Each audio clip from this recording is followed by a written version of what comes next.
When we compare Christianity with Buddhism, the first thing to remember is that we're talking about two very different things. And it's really confusing when you try to treat both of them under the name of religion.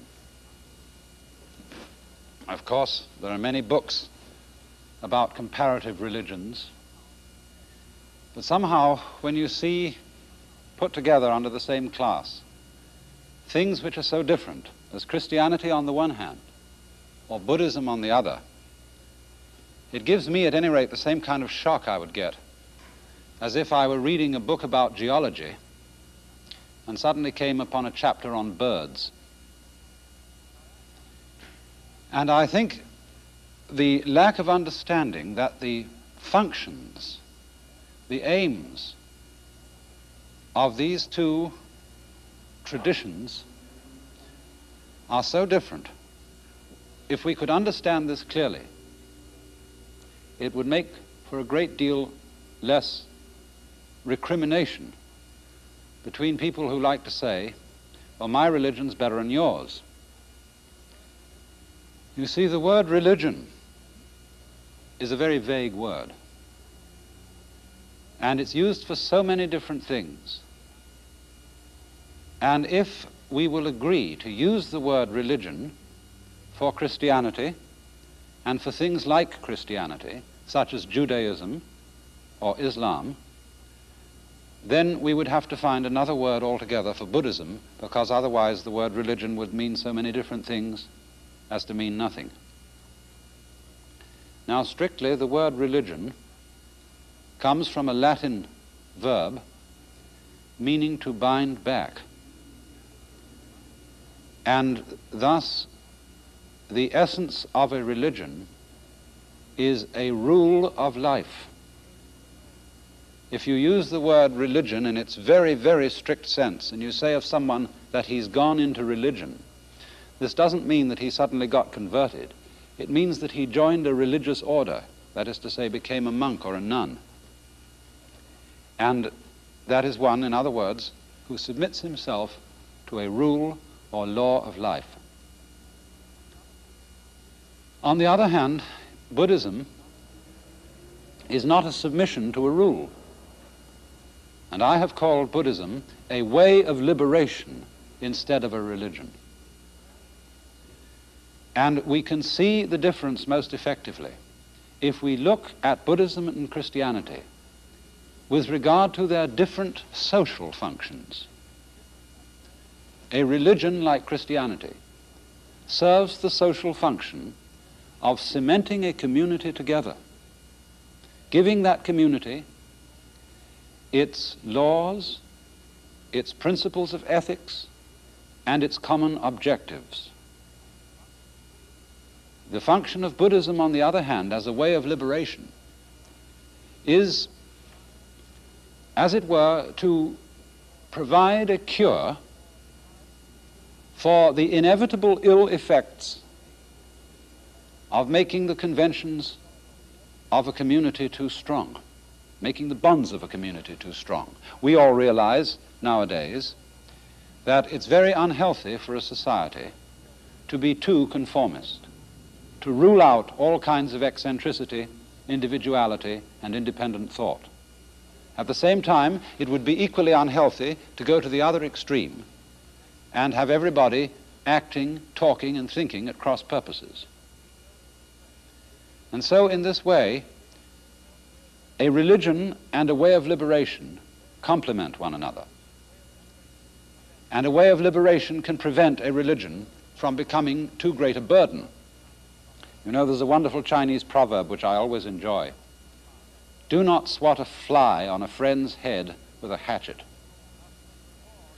And thus, when the law is laid down too firmly, and all religions have the temptation to do this, it puts the observance of the law in danger, just as swatting the fly on a friend's head with a hatchet puts his head in danger.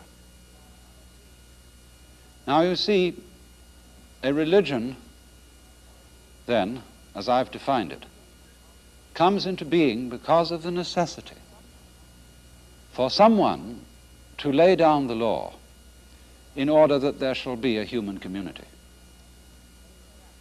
And so if we go back to the social origins of religion, I can think we can understand how this purpose works. And so let's go and look at the board, and I want to try and put this in a diagrammatic form.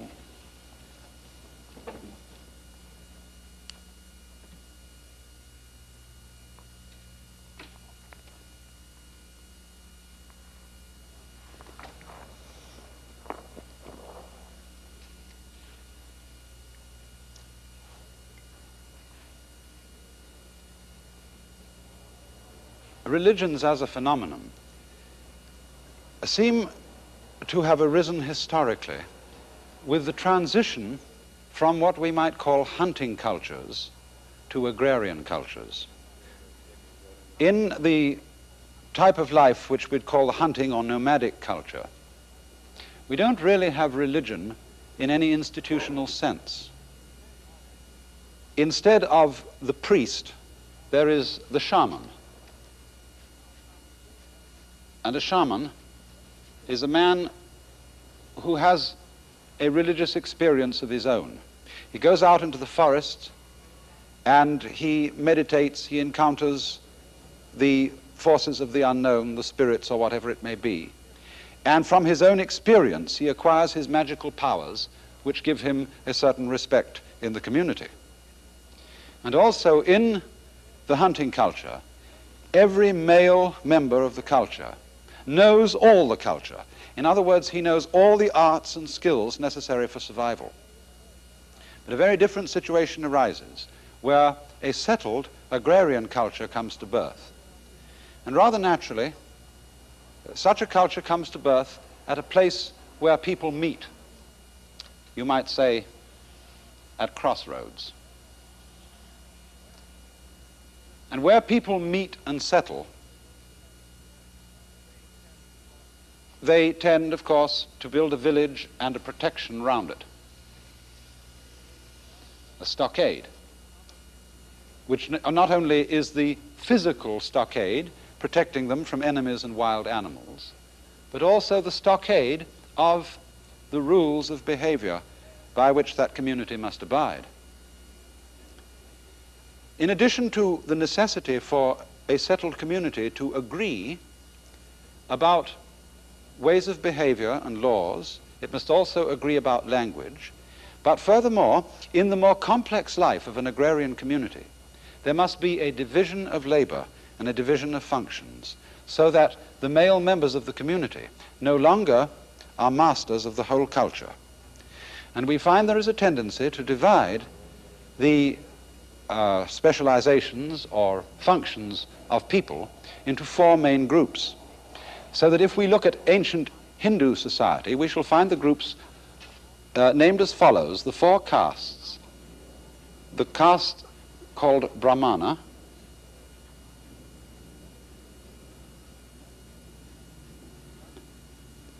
that is a priesthood. The caste called Kshatriya,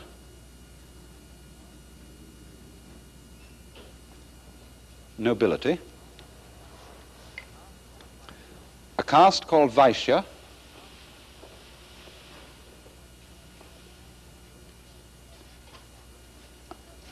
those would be merchants and farmers. And finally, a caste called Shudra, the laborers, the hewers of wood and the drawers of water. And then in this way, as I said, a community is constituted. Classes are divided, and the classes originally correspond not so much to questions of prestige and rank, but simply to divisions of function. Later on, of course, problems of rank and prestige arise.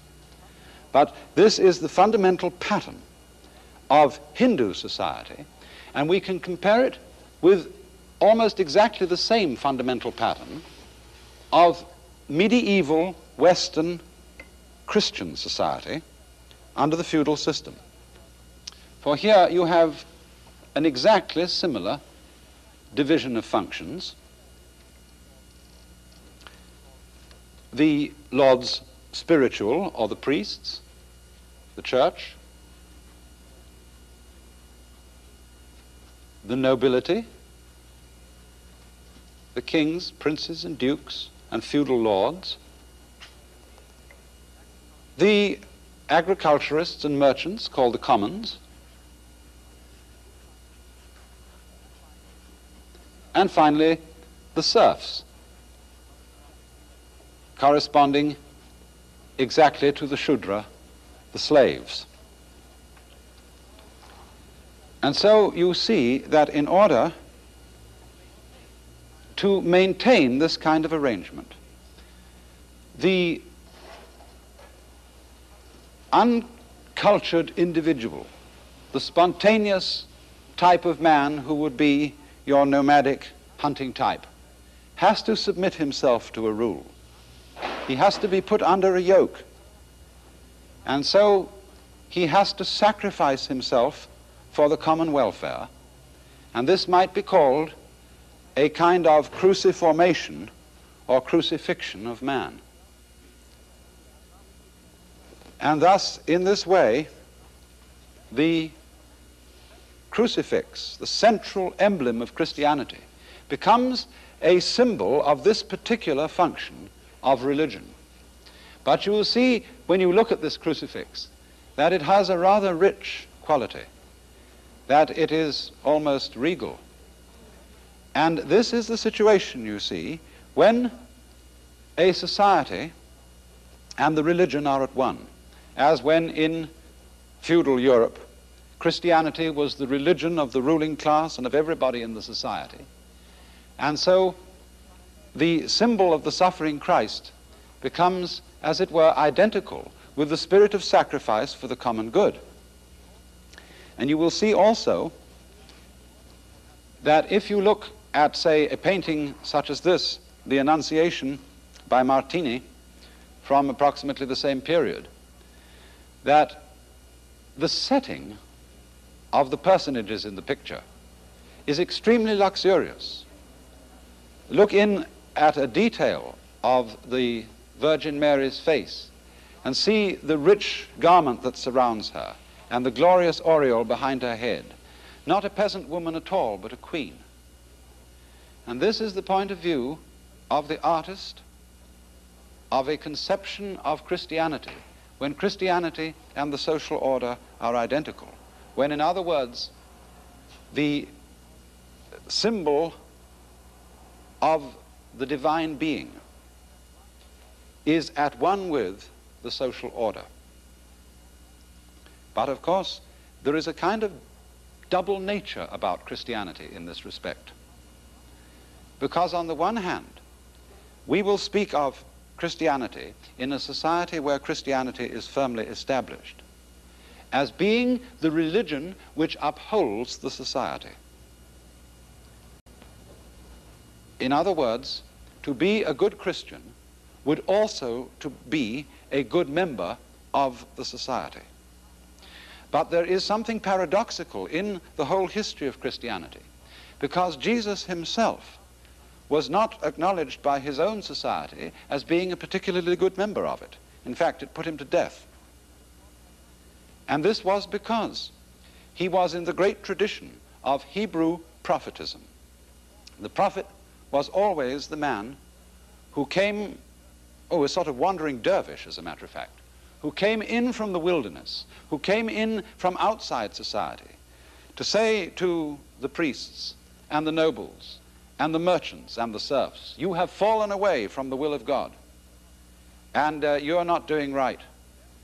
And he would condemn that society, but of course with the object of restoring the order of society to the order of God.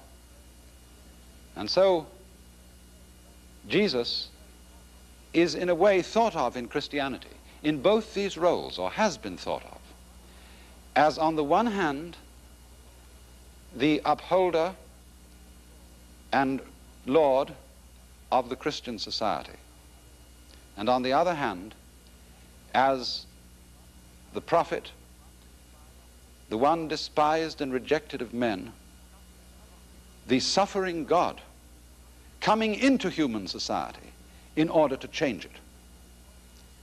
And of course, as the feudal system of Europe broke up and Western society tend to turn against it, you pass from these somewhat regal representations of Christ to the representation of him in intense suffering, as for example in the fantastic Isenheim altarpiece by Grunewald, where Christ is depicted crucified on the most rough, brutally wooden cross, tortured completely, and those around him showing every emotion of agony. This is Christ, the revolutionary prophet, condemned by the world as distinct from Christ, the triumphant ruler, the pillar and mainstay of the Christian society. And so, in a way, both Hindu society and Christian society have this paradoxical element in them. For the Hindu society always recognizes the right of an individual to break from society. You see, there's a kind of pattern of life in India whereby when you've fulfilled your work in society, in whatever caste you happen to be, and you, say, have raised a son who can carry your work on, you can then leave caste and go back to the forest. That is to say, you can become a holy man. And the holy man is called in Sanskrit Vanaprastha.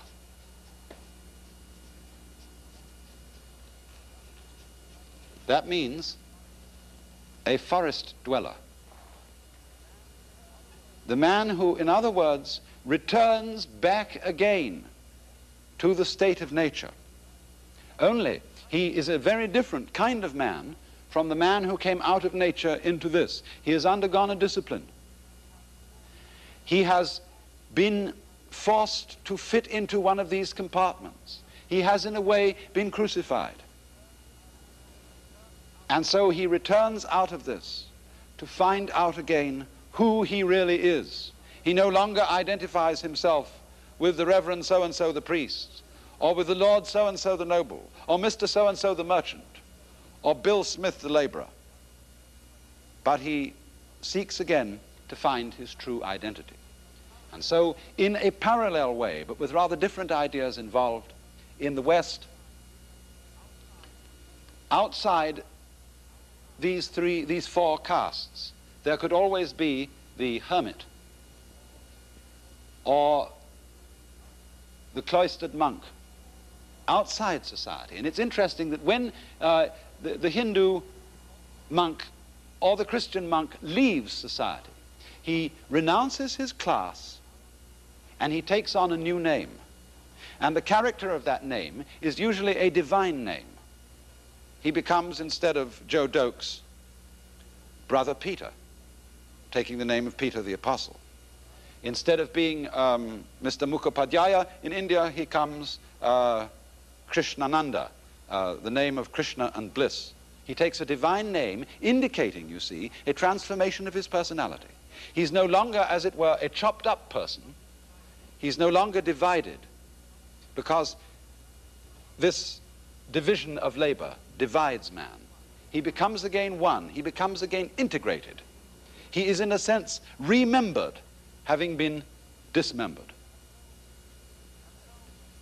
And so it's interesting then, against this background, to see a very important difference between Jesus and the Buddha.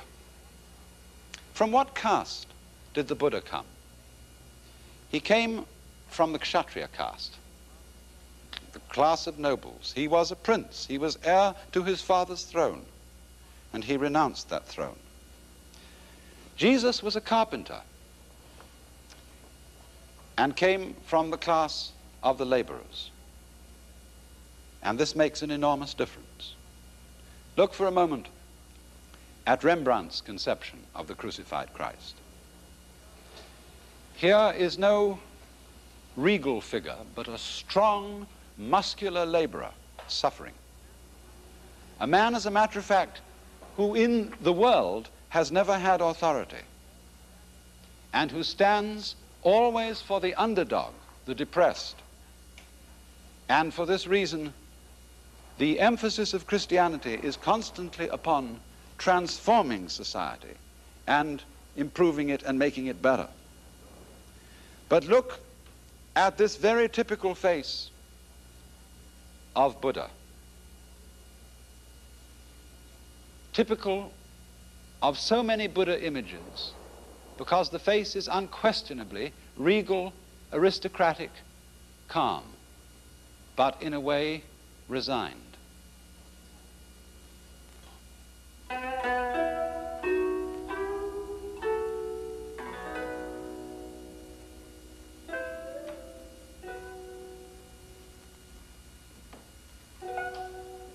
And this speaks a great deal for the difference between Christianity and Buddhism. On the one hand, Christianity is vitally concerned with the transformation of the world. It is fundamentally a revolutionary doctrine, and also a historical doctrine. That is to say, when you consider what Christian doctrines are, they are really the telling of a story. The doctrine can be summed up so briefly by saying that in the beginning there was God who created the world, but that through the evil one and through the fall of man, the world fell away from the perfection in which he made it. To restore it to that perfection, God the Son himself entered into the world and became man in the historical Jesus of Nazareth, and took upon himself all the tragedy, all the evil, and all the suffering of the world in the act of being crucified. And in doing this, he, as it were, united the divine nature and the divine power with death itself in such a way as to transform death. He rose from the dead and founded a church. Note this, he founded a community. And this community has as its purpose, as it were, the bringing together of the whole universe back to the sovereignty of God. So it is a historical religion, looking for its fulfillment in the course of time. But in the end, its objective is to put God, or to acknowledge God rather, not to put him, as ruler of the universe. For it is fundamental to the whole conception of Christianity that God is the ruler. And here one sees the figure of God the Son, the eternal Word, in the act of creating the world. Notice how he is measuring it out with his compasses, creating it, as it were, as an artifact. And so the goal of Christianity is the kingdom of God. And you see in, say, Dante's Paradiso, where the final vision of the perfection of the world is shown, that it is a vision of the rulership of God over all. For he says in the end, "But my volition now and my desires were moved like wheel revolving evenly by love that moves the sun and starry fires." So the monarchical ideal of everything perfectly submitted to the will of God is contrasted with the ideal of the Buddha, who, having been a monarch, is not so interested in monarchy.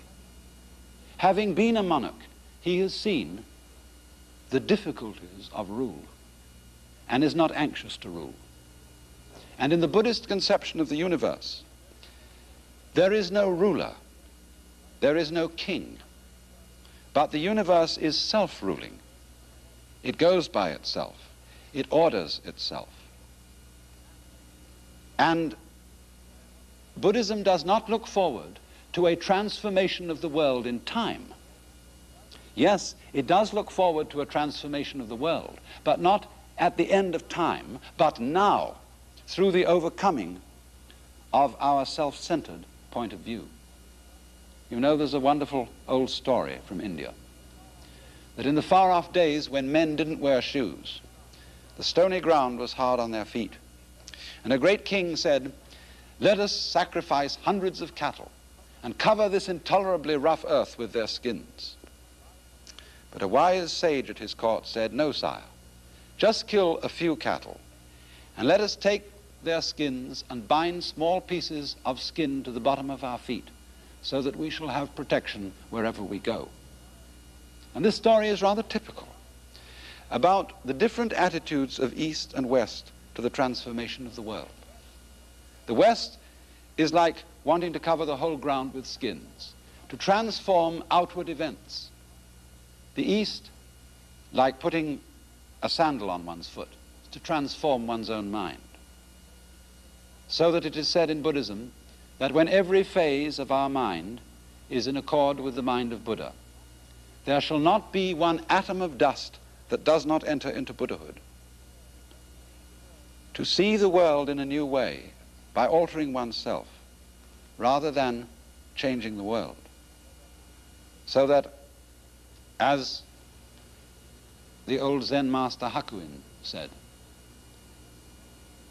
when we get this point of view, this earth is the lotus land of purity, and this body is the body of Buddha.